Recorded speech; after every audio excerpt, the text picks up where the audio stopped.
All right, welcome back, and we are jumping back into the Ultimates here with issue number 13, and this is where we begin to see how this new version of the Ultimates is fighting back against the Maker's Council in a very effective way that is not brute force. We also do see here Jim Hammond, aka Human Torch, preparing for a big mission that will give the team an advantage. We also see Tony Stark, aka Iron Lad, is holding on to a huge secret that he is keeping from the Ultimates, a secret that is guaranteed to have some incredibly negative effects. Now, it's a quick reminder here from the last time, the entire Ultimates team had just found out that in the battle that they had against the Immortal Hulk team, that they all actually died. And it was Doom who went back in time to change the outcome, bringing them back to life. Now, after airing out some grievances, the team led by Tony Stark decided it was time to take a different approach in the fight against the Maker and the Council, branding themselves as the Ultimates 3.0. But unbeknownst to them, Janet, aka the Wasp, is secretly working for Nick Fury, who is the director of Hand, and is bringing him back secret information.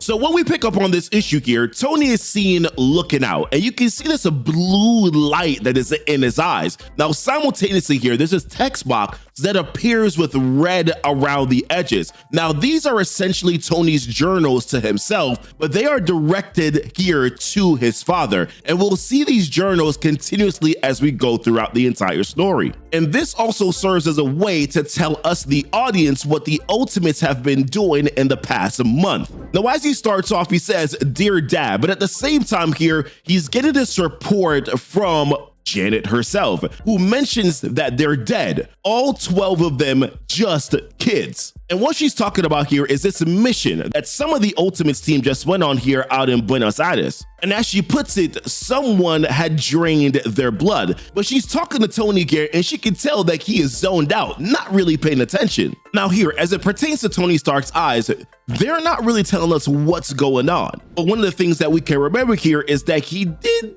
get revived here by the Immortus engine, so there's something going on with him physically that has changed. But he finally talks back here to Janet, and he's like, "Oh, Janet, we're on the Triskelion. I didn't hear the teleporter." To which she responds, she's like, "I reduced my size and mass to save energy, like you asked, remember?" Now, all in all, Tony, in his journaling, is saying, has it really been a year? It feels much longer. But as him and Janet continue on, he says, "Oh, sorry, I'm sort of all over the place right now." To which she responds, she's like, "When was the last time that you ate or slept?" To which he says, "I don't remember. Too much to do." And in his journaling, he says, "I died, Dad. I died. And then I came back." But Janet, being concerned, is asking, she's like, "Don't you think that you might be spreading yourself a little thin, Tony?" To which he responds, he's like, "Aren't we all? I'm all right, really. Thanks." And in his journaling again, he says, "It took dying to get it, but I do. I get it now. Fixing the world is easier said than done. But third time, lucky. Failure is what comes before success, right?" What we realized, was we were still looking to the past for all our inspiration, our symbols, our methods, even our names. We're done with that now. We can no longer be slaves to a stolen past. What was lost forever. And from now on, we look to the future for inspiration. So what we have here is that we have Tony Stark and America Chavez, and they've gathered this group of what looks like young people. I sound so old by saying that, by the way. And it looks like they've been doing these recurring meetings, because America Chavez says, she's like, "It's wonderful to see so many new faces." And what they're looking to do here is basically change the perspective of the people in regards to who the Ultimates are, which is when America Chavez says in one of these meetings, she says, "Who are the Ultimates?" And as Tony Stark explains in his journaling here, he's like, that means that we have to continually define ourselves for ourselves. We have to answer the question everyone is asking. Now, when America Chavez had asked that question, there's a few in the crowd that blurt out a few different names. One says terrorists, another says freedom fighters, another one says heroes, and one says badasses. But then Tony Stark defines this. He's like, the Ultimates is not a team or a league or a corporation. The Ultimates is not just a network or an army, which is what America Chavez says in that moment. She's like, you, as she talks to the people, you are the Ultimates, every one of you. And she continues on. She's like, so they stole your future. Do you want it back? which is where Tony defines this as the Ultimate is a movement. And in this next moment here, we see them go over to Mount Jawad, which is at a Red Skull stronghold. Meanwhile, Tony says this in his journaling. He's like, I can hear you scoff across time and space. And he mentions to his father, he's like, you are so proudly and loudly post-politics. My idealism was always childish to you, a phase you said I'd grow out of. And as they continue on here on this mission to save 172 children, he continues on by saying, in your world, only irony could be sincere. And look where that got us. And as they pursue on here to try to find the Grand Skull, Tony says, he's like, still, there are lessons to be learned from the past or relearned, lessons your generation forgot. But luckily, we found some good teachers, men of conviction, men who know what it is to stand for and against something.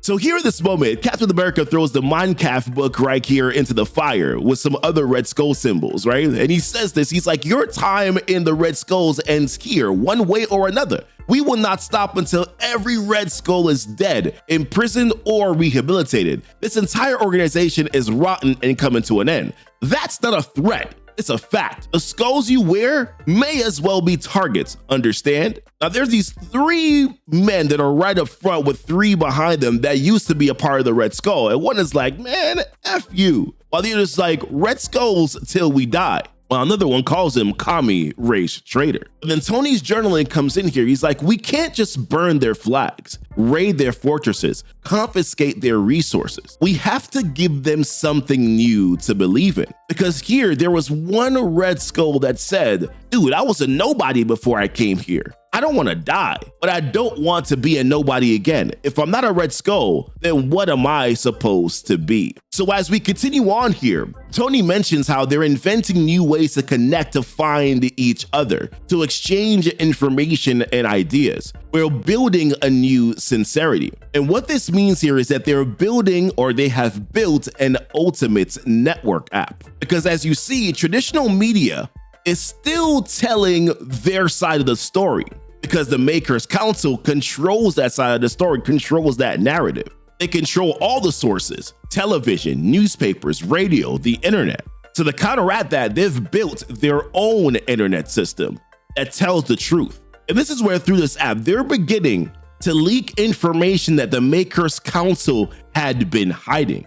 We see here where civilians are finding out how on that island where their gamma bomb, that they were experimenting on an entire island of people. It was mentioned here where they found out that they were funding a war in Africa. And of course, we know what's going on here in the Ultimate Black Panther series. And Tony mentions how they are making different choices. And he says, picture it, Dad. He's like, instead of consumption and control, our reimagined communities are designed to maximize human flourishing and cooperation, strengthen connection, educate, and organize. And the civilians continue to be enlightened because they're finding out now too about the chemicals that are being put into their food. And this was mentioned here back in the Ultimate Universe 1 year in, where they had mentioned how they have this like will weakening free school milk program that left the population highly susceptible to suggestion. So all these secrets here are coming out. And now on the Ultnet here, it's not all serious business because, you know, Tony Stark did take this one quick moment here to show everyone how to make a Molotov cocktail from common household items, which of course, the irony of this here, because we know the 616 Tony Stark dealt with alcoholism. So I'm like, I hope that this version doesn't go down the same path. But he mentions here in his journal, he's like, it's only been a little over a month, but I can see a difference. But then here in this next moment, this is where Tony begins to talk to the Human Torch. And the Human Torch tells Tony, he's like, I'm ready. To which, of course, Tony is like, are you sure?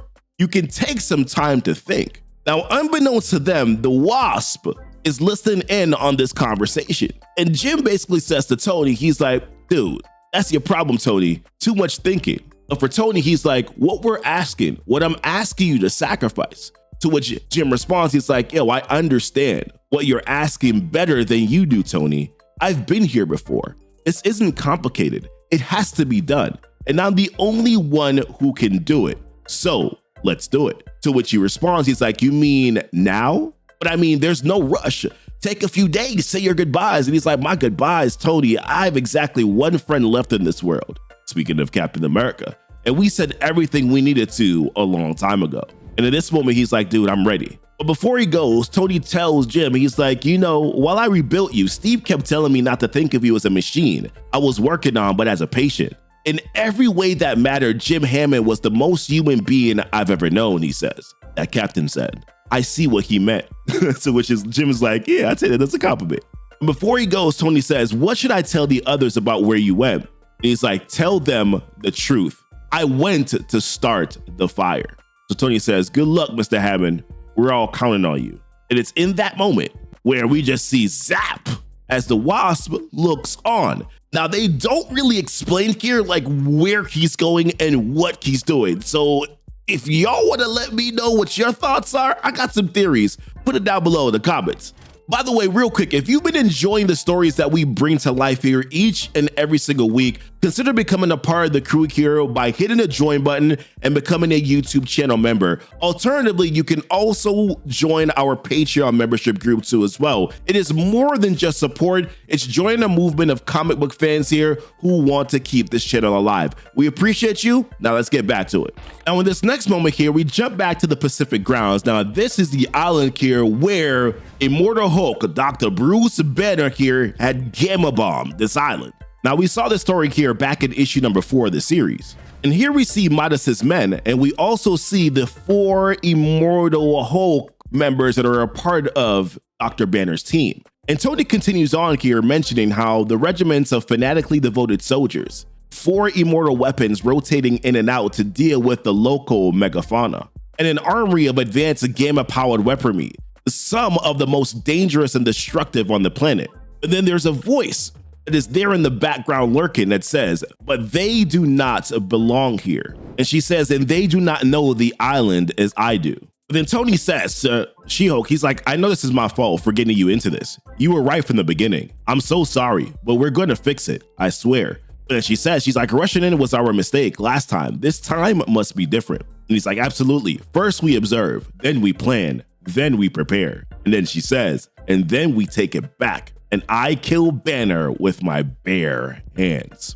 But then here in this next moment, Tony mentions, he's like, I asked God for help, and God answered in a voice like thunder. Now here, he's talking to Thor, and Thor responds back at us like, the gods make war on a scale you cannot imagine. 9 realms hang in the balance. The fight for Midgard is but a minor skirmish. Kneel and beg all you like, Iron Lad. The gods no longer answer mortal prayers. Now you must answer your own. And I'm like, yo, Thor, you're being a bit of a douche right here, right? Now on one note, I'm like, what a jerk move. But at the same time, based on what we saw here back in issue number 11, yeah, they got their own ish that they got to figure out right now. But I do love this line here where he says to his dad, he's like, the gods are kind of bleep dad. But he continues on, he's like, but the most important piece, the thing that could turn the tide is this. A man named Luke Cage, who has helped inspire prison uprisings all across North America. Many have declared themselves sovereign states and have been defending themselves as such. As the facilities were already heavily militarized and North American forces are confused and fragmented since your removal from the council, they're actually holding their own. In each of these fragile new territories, Cage has instituted education and rehabilitation programs. It's still early, but they seem to be working. And I love this shot here of Danny Rand leading this meditation session. Listen, if Danny Rand don't put on some superhero-ness in this universe, I'm gonna feel some type of way. But he continues on, he's like, hardened killers, violent racists, compulsive thieves, no one is beyond redemption if given the right environment and right tools. It turns out locking away the problems your society creates isn't the same as solving them. This is what a revolution looks like, and this is how we build on it. Now here we find out that Luke Cage is actually running what is called the Ultimate Avengers program. And Tony mentions how after Cage, Charlie, and Joanna is Lajuri, by the way, that's She-Hulk that he's talking about here. He said that they realized that they've been going about it all the wrong way. And Luke Cage in this moment continues on. He's like, over the next months, we will teach you, we will train you, Eventually, we will work with you to pick out the superhuman catalyst right for you and help you construct your super identity from stealth suit to code name. So essentially what Tony is doing here is that they're creating with the Ultimates superheroes. That's what I'm reading here, right? Because as Tony says in his journal here, he says heroes aren't born, they are made. And Luke Cage continues on, he's like, each of you has proven yourself a hero 100 times over. This program is not about teaching you how to be a hero.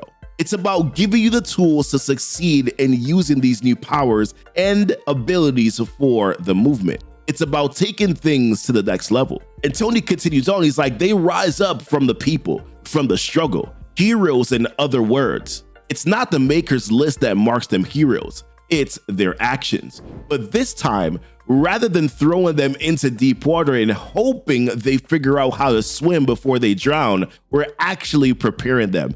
And I wonder, y'all recognize some of these people here? Y'all let me know. Leave that down below in the comments as well. He mentions here how Captain America is on combat strategy and tactics, and Doom is on science and theory. And whenever he has time, he comes in and he answers questions. Luke Cage teaches civics and politics. But here is where things take a little bit of a turn, because we see what Tony Stark has been doing.